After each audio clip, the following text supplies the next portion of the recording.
선한 TV를 애청하고 계시는 국내에 계시는 성도 여러분 안녕하십니까?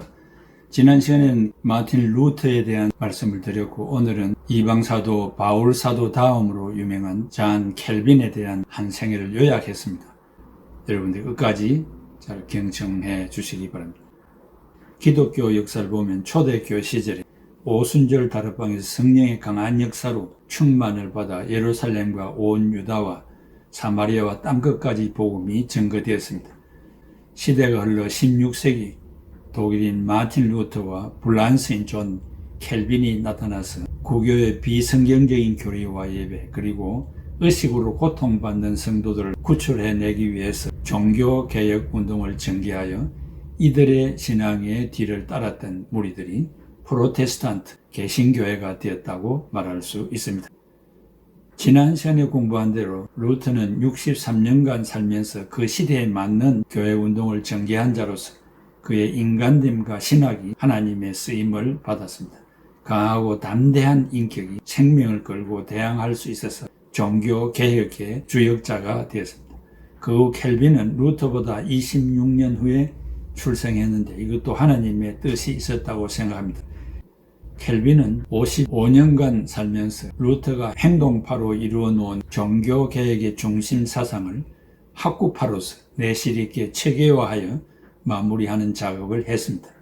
켈빈은 귀족의 가정에서 태어났으며 그의 부친은 켈빈을 성직자로 만들기 위해서 파리에 있는 라 마르슈 대학에 입학을 시켰고 또한 몽테규 대학교에서 라틴어를 통달하게 만들었습니다. 아버지가 교구의 감독과 다투는 일이 생겨서 법률가가 필요했습니다. 그래서 아들 켈빈을 법률가로 만들기 위하여 올레안 법학대학에 입학을 시켰습니다. 1531년에 아버지가 세상을 떠나자 다시 파리로 가서 왕실대학에서 헬라어와 히브리어를 전공했습니다. 1532년 2월에 23세의 나이로 올레안 대학에서 법학 박사 학위를 취득했습니다. 1540년 8월 친구 부첼의 권유로 이델레트 드 브루라는 두 남매가 있는 과부와 결혼을 했습니다. 부인은 아름다운 미모와 내성적인 품성으로 죽을 때까지 훌륭한 내조자가 되었다고 전해집니다. 부인의 사망으로 켈빈은 재혼하지 않고 단신으로 살았습니다. 첫 번째, 켈빈은 범인들처럼 회개의 때를 미화하지 않았습니다. 켈빈은 언제 어디서 어떻게 회개를 하고 종교개혁의 일을 하게 되었는지 분명히 밝힌 것이 없습니다. 시편을 주석하면서 간단하게 회심을 언급한 것뿐입니다. 아버지의 법적 문제를 해결하여 기쁘게 해드리려고 법률을 공부하고 있었는데 하나님께서 나의 가는 길의 방향을 전환하셨다고 했습니다. 교황 종교의 미신의 송두리째 빠져 허우적거리고 있었을 때 하나님께서 갑작스러운 간섭으로 회개, repentance, 방향 전환을 시켜서 완고한 나의 마음을 돌이키게 하였다고 고백했습니다. 아마도 그때가 1532년에서 33년 사이로 추정을 하며 그때의 나이가 24세였는데 그 어간이었을 것으로 안다고 했습니다. 이때는 세네카의 관용론, 클레멘티아 아이디오미즘, 주해를 출간해서 그의 명성이 하늘을 찌를 때였습니다. 도대체 어떻게 종교개혁 운동에 가담했는가? 켈빈은 1533년 11월 1일 중마고인 니콜라스 콥이 파리 대학의 총장으로 취임을 하는데 그 취임사를 초안하게 되었습니다. 이것으로 켈빈은 인략 개혁자로 이름을 올리게 되는 경위가 되었습니다. 그 연설문 내용은 복음의 절대성과 구원은 값없이 주시는 하나님의 은혜의 산물인 것인데 이것은 오직 믿음으로 받게 되는 것이라는 내용이었습니다. 이 연설문은 당시 파리의 캐톨릭 교권자들을 향하여 던지는 일종의 선전포문과 같았습니다. 이 일 때문에 켈빈의 친구인 파리대학 총장도 이단자로 낙인이 찍히고 켈빈은 그의 동조자로 함께 파리에서 추방을 당하게 되었습니다. 이때는 이미 프랑스 파리를 위시하여 전역에서 신교도들에 대한 박해가 맹렬하였고 프랑스 왕 프란시스 1세는 수많은 신교도들을 화형에 처하고 있을 때였습니다. 셋째, 기독교 강요를 바젤에서 저술했습니다. 켈빈은 프랑스에서 추방을 당하여 국제도시인 바젤로 피신을 했습니다. 거기서 준비된 틸렛 신부의 그 집에 있는 수많은 책의 도움을 받아 연구에 몰두했습니다. 천추에 빛나는 기독교 강요 Institutes of the Christian Religion이라는 책을 저술하기 시작하여 1536년 3월 27세 되던 해에 출간했습니다.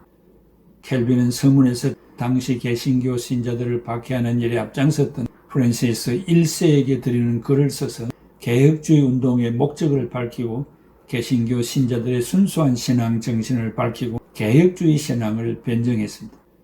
그 후 이 책은 수정 보완하여 1559년에 라틴어로 출판했고 1560년엔 프랑스어로 출판하였는데 전 4권 80장의 글작품이었습니다. 제1권은 창조주 하나님과 인간, 제2권은 그리스도론, 제3권은 그리스도 안에 있는 구원을 유효하게 하는 성령론, 구원론, 제4권은 교회론, 은혜의 방편, 성례론, 국가정부론 등으로 구성되어 있었습니다. 이러한 켈빈의 기독교 강요는 개신교의 신학적 대전이 되었습니다. 이런 기독교 강요야말로 개신교의 보루요, 종교개혁의 위대한 산물이요, 개혁주의 신학의 요람이요, 또 위대한 진리의 유산이 되었습니다. 니체 제네바에서의 켈빈, 기독교 강요를 출판한 후 1536년 봄에 켈빈은 이태리로 여행을 떠났습니다.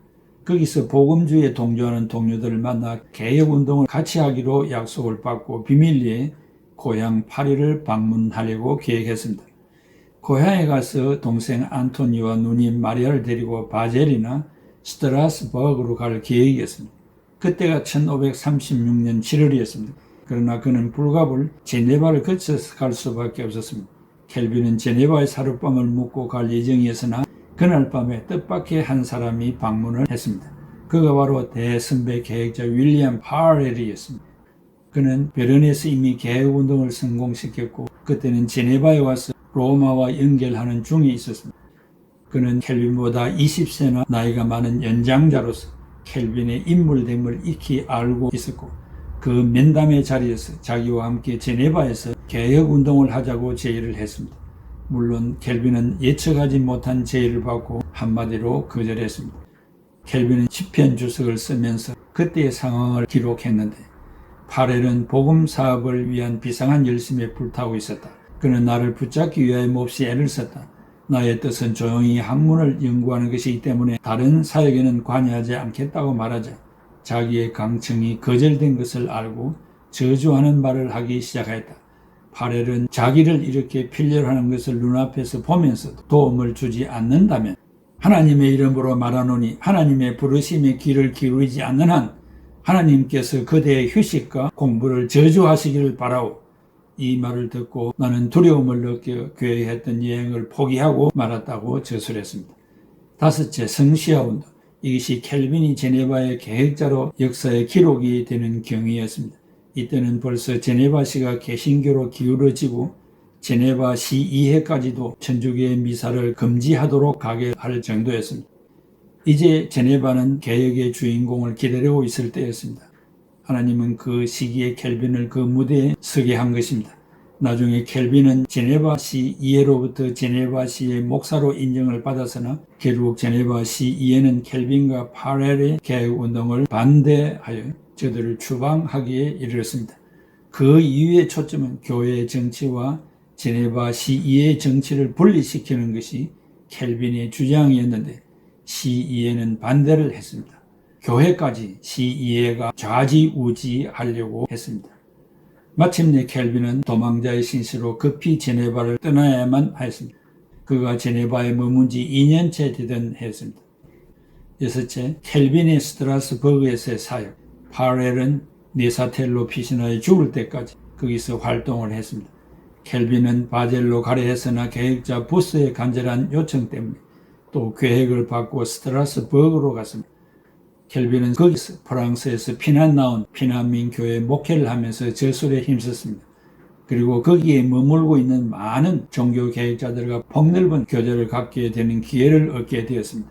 그는 그곳에서 계획자 부스와 카피토, 멜랑톤과 같이 친교를 나눌 수 있었습니다. 그는 여기서 기독교 강요를 보완하여 출판하였고 로마서 주석을 썼습니다.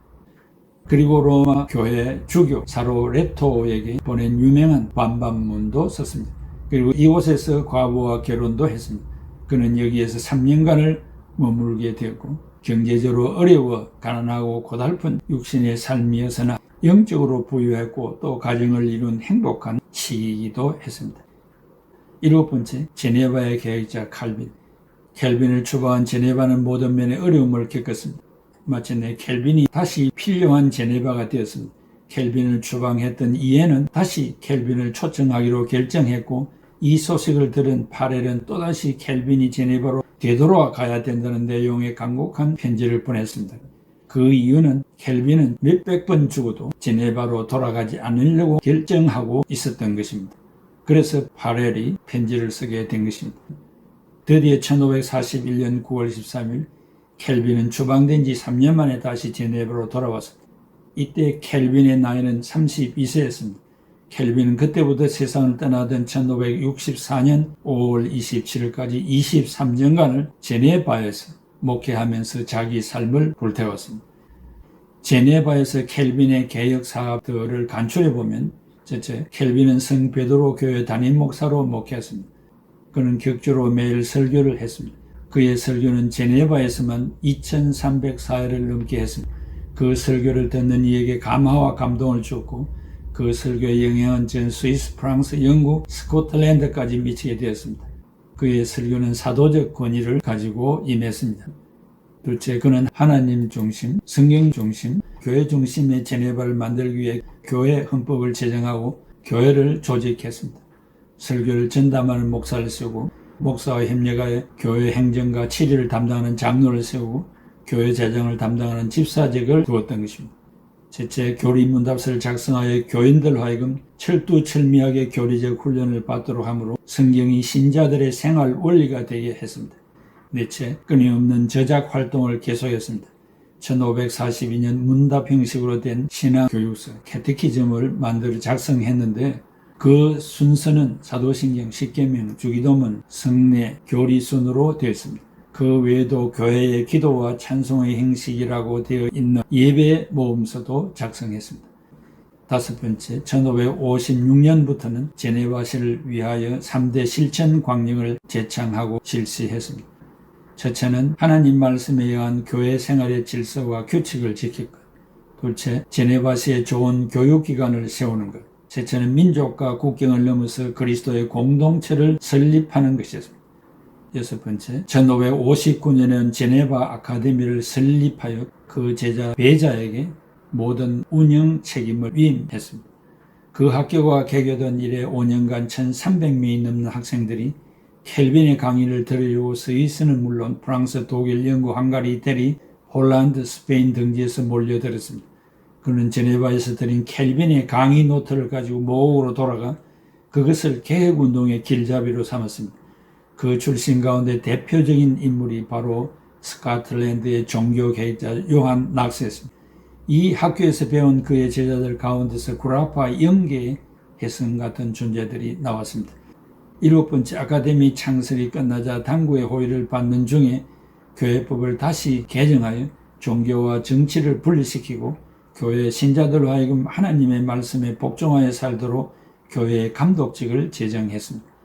여덟 번째, 1564년에는 목회하는 일과 가르치는 일, 그리고 교회 지도자들의 책임 등의 수많은 글을 썼는데 그 저서의 방대함을 켈빈 전집 59권이 증거하고 있습니다. 아홉 번째, 켈빈주의 운동의 영향은 컸습니다. 제네바에서의 켈빈의 영향은 이웃나라로 번져 프랑스에서는 유건호 운동을 일으켰고 1552년엔 파리 대학에서 켈빈주의적 신조를 채택하게 이르렀고 파란에서는 켈빈주의 신학자 브라이에 의하여 벨직 신경이 채택되었고 셋째, 스코틀랜드에서는 1560년에 장로교 신조가 채택되었고 넷째, 영국에서는 켈빈주의 영향을 받아 39개 신조가 채택되었고 후에 유명한 청교도 운동이 일어나게 되었습니다. 다섯 번째, 독일 남부 지역에서는 켈빈주의 일색으로 유명한 하이델베르그 교리문답서가 채택되었습니다. 여섯 번째, 스위스에서도 켈빈주의 신학자 블링그의 활약으로 치리, 바젤, 베른 등지에서 켈빈주의 폭풍이 일어나게 되었습니다. 크게 여덟 번째, 켈빈의 사상과 마지막. 켈빈의 일생은 주님의 일은 신속하고 성실하기라는 목표 아래 책을 읽고 글을 쓰며 기도하고 성경을 강의하면서 설교하다가 끝나게 됩니다. 그는 1509년 프랑스 북부 지역인 노연에서 출생하여 1564년 5월 27일까지 한 생애로 55년간 이 세상에 살았습니다. 그는 세상을 하직하던 해인 1564년 2월 6일까지 설교를 계속했습니다. 그는 세상을 떠나기 한 달 전인 4월 20일에 드린 예배가 예배 참석의 마지막이 되었습니다. 그는 자기의 임종을 지켜보는 친구들에게 이렇게 말했습니다. 존경하는 여러분, 나의 무거운 짐을 여러분이 친절하게 함께 져주신 데 대하여 감사를 드립니다. 내가 여러분께 가르친 교리는 하나님께서 나에게 주신 그의 말씀을 전파하겠다는 것 외에 아무런 생각도 가지지 않고 가르친 것입니다. 하나님만 위대하고 만왕의 왕이시오 만주의 주십니다 라고 했습니다. 그의 중심 사상은 이렇게 절대하신 하나님 사상, 하나님의 절대 주권을 믿고 높이는 하나님 중심 사상이었습니다. 오직 광야의 소리일 따름이었습니다. 존 낙스의 말을 빌리면 그는 사도시대 이래 지상에 결코 있어 본 일이 없는 가장 완전한 그리스도의 학교를 만든 분이라고 했고, 에밀 레오나드의 말을 따르면 켈빈은 제네바에서 새로운 인간형, 곧 개혁파를 만드는 데 성공하였다고 했습니다. 이러한 켈빈의 생애는 바로 로마서 11장 36절 이는 만물이 주에게서 나오고 주로 말미암고 주에게로 돌아갑니다. 영광이 그에게 세세에 있으리로다 아멘하는 말씀에 철저하게 기초를 놓았습니다. 바로 오늘 우리 모두가 켈빈의 후예들입니다. 우리 장로교 개혁교를 켈빈주의의 교단이라 말합니다. 켈빈이 얼마나 성경적으로 설교하고 성경적으로 가르치고 성경적으로 교리를 만든 분이었기에 켈빈주의라고 했겠습니다. 이렇게 성경적으로 아름다운 신앙 전통을 이어받은 우리의 또 선배들이 서구에 가서 공부하여 돌아와 이 아름다운 말씀을 우리에게 가르쳐 주는 일에 대해서 감사해야 할 것입니다. 개혁주의, 이런 장로계 또 몸담아 신앙생활을 한 것을 더더욱 기쁘게 생각하고 켈빈을 가르치는 입장에서 켈빈주의를 알게 된 것을 기쁘게 생각하자는 말씀인 것으로 이해해 주시면 좋겠습니다. 기도하겠습니다. 고마우신 아버지 하나님, 은혜와 사랑을 감사합니다.